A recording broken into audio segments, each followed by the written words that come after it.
brother gave me a pressure washer that's not working. So the first thing I checked was the oil level over here. It's a little high, so I'm gonna go ahead and drain the oil, put fresh oil in it, and went ahead and removed the filter, air filter.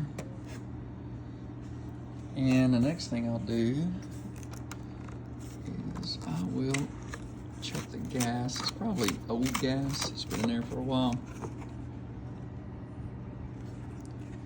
Doesn't smell old, but if you use ethanol, any gas that has ethanol in it and it sits for a while, it'll get all crusty and gummy.